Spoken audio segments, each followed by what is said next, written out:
સુરત શહેરના ઉધના વિસ્તારમાં આવેલી ઓમ સાઈ જલારામનગરમાંથી પોલીસને 2 મૃતદેહો મળી આવ્યા હતા, જેને લઈ તાત્કાલિક ઘટનાસ્થળે પહોંચેલી પોલીસે સમગ્ર મામલે બારીકાઈથી તપાસ આરંભી હતી. ઉધનાની ઓમ સાઈ જલારામનગરમાં યુવક યુવતીઓને શંકાસ્પદ મોતને ભેટેલી હાલતમાં મૃતદેહ મળી આવતા પોલીસે તાત્કાલિક ઘટનાસ્થળે પહોંચી તપાસ આરંભી હતી. પોલીસને યુવકે ગળે ફાંસો ખાધેલી હાલતમાં અને યુવતી ઇજાગ્રસ્ત હાલતમાં મૃત અવસ્થામાં મળી આવી હતી. બંને મૃતદેહો પ્રેમી યુગલો હોવાનું અને પ્રેમિકાની હત્યા કર્યા બાદ પ્રેમીઓ ફાંસો ખાઈ જીવન ટૂંકાવી લીધું હોવાનું પ્રાથમિક તપાસમાં બહાર આવ્યું હતું. ઉધના પોલીસ સ્ટેશન વિસ્તારના ઓમ શ્રી સાંઈ જલારામનગર પાસે એક ઘટના બની છે. આ ઘટનામાં 2 માળનું જે મકાન છે એમાં પહેલા માળે 2 મૃતદેહ મળી આવ્યા છે. પોલીસને PCR વાન પોલીસની આવી હતી અહીંયા, અને PCR વાને જ્યારે આવીને જોયું ત્યારે બહારથી દરવાજો લોક હતો. અંદર એક વ્યક્તિ પુરુષનું મૃતદેહ લટકેલી હાલતમાં, એટલે સુસાઇડ કરેલી હોય એવી કન્ડિશનમાં મળી આવેલ છે. અને એક છોકરી એનું પણ મૃતદેહ મળી આવ્યો છે, જે નીચે પડેલો હતો.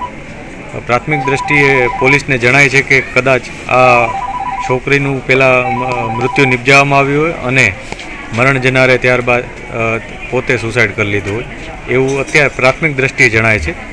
પોલીસે આવીને જ આ દરવાજો ખોલ્યો હતો, તોડ્યો હતો, એટલે બહારથી કોઈ મૂવમેન્ટ થઈ હોય અત્યારે પ્રાથમિક દ્રષ્ટિએ નથી જણાતું.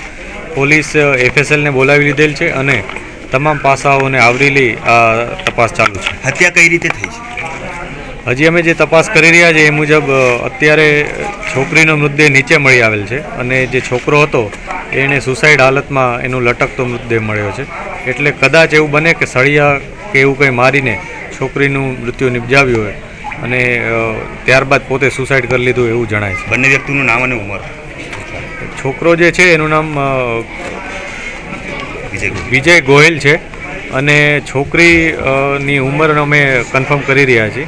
એની એજ અને બીજી વિગતો અમે મેળવી રહ્યા છીએ.